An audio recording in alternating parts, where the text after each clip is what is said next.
Aujourd'hui, on constate qu'un nombre croissant de PME accordent davantage de priorité aux aspects de durabilité, mais cela varie vraiment d'une entreprise à l'autre. Et on constate que dans certains secteurs qui sont très sensibles à des facteurs ESG comme l'énergie ou l'alimentaire, la transition vers des business models plus durables s'est accélérée ces dernières années. Cependant, dans la grande majorité des cas, il reste beaucoup de progrès à faire, hormis auprès des jeunes entrepreneurs pour qui la durabilité est une évidence. Les administrateurs devraient vraiment s'en préoccuper. Premièrement, parce qu'il s'agit d'un enjeu stratégique pour l'entreprise. Aujourd'hui, on ne peut pas concevoir la création de valeur durable sans prendre en compte les risques, mais aussi les opportunités au niveau de ESG. Deuxièmement, parce que les parties prenantes deviennent de plus en plus exigeantes à ce sujet. Les clients, les collaborateurs, mais aussi les institutions financières deviennent de plus en plus sélectifs et exigeants. Et troisièmement, parce que le cadre législatif se renforce et impose des règles de plus en plus contraignantes.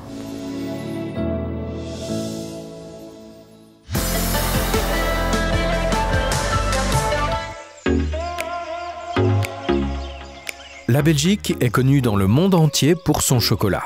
Belvas, à Guilanguien, est une PME active sur ce marché. Le commerce équitable et une production durable sont les piliers de la stratégie de ce chocolatier. Belvas est une chocolaterie spécialisée en chocolat bio et équitable de la première heure. Donc, moi, j'ai racheté une petite chocolaterie en 2005 et directement, dès le premier jour, on s'est mis en équitable. Notre aventure, c'est qu'on a commencé en commerce équitable, ça c'est une vraie volonté qu'on avait dès le départ. On est devenu bio à la demande des clients et à notre volonté aussi. Thierry Neuzen a constaté que la perception de la durabilité a fortement évolué ces dernières années. Alors qu'auparavant, cet aspect était principalement considéré comme un coût supplémentaire, de plus en plus de PME se rendent compte aujourd'hui que rentabilité économique et durabilité vont de pair. En fait, cette durabilité, et ça commence à être de plus en plus connu dans l'économie, c'est finalement, on pourrait dire, rentable. Et c'est pour ça d'ailleurs qu'il y a beaucoup d'entreprises qui y vont. Et donc notre aventure, c'était évidemment d'être durable par idéal. Mais c'est vrai qu'au fil de notre démarche, on s'est rendu compte que beaucoup de choses que vous faites en durable sont en fait économiquement justifiées. Et aujourd'hui, c'est devenu une mode. Alors, il faut faire attention que ça ne devienne pas un argument de vente. Et heureusement, il y a des normes très claires aujourd'hui avec des certifications externes, des contrôles externes à nous qui viennent nous contrôler. Belvas continue à chercher de nouveaux moyens pour déployer encore davantage son expertise accumulée en matière de durabilité et de prix équitable. Par exemple, elle construit une usine en Côte d'Ivoire. Les producteurs de cacao locaux ont ainsi eu la possibilité de devenir actionnaires de Belvas.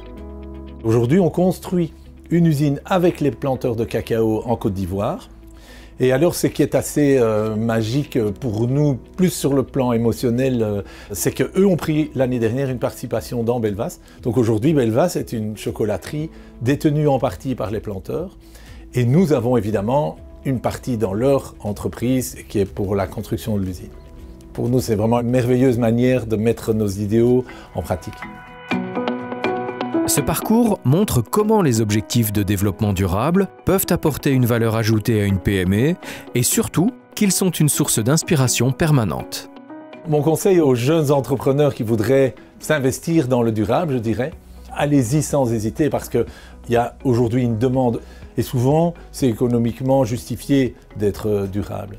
Mais au-delà des éléments rationnels, c'est surtout les éléments émotionnels, le fait qu'on va dans une aventure, on est tout le temps dans des valeurs et on va toujours de plus en plus loin. On ne se rend pas compte quand on commence où on va être 5 ou 10 ans plus tard et on est très fiers de faire une aventure pareille.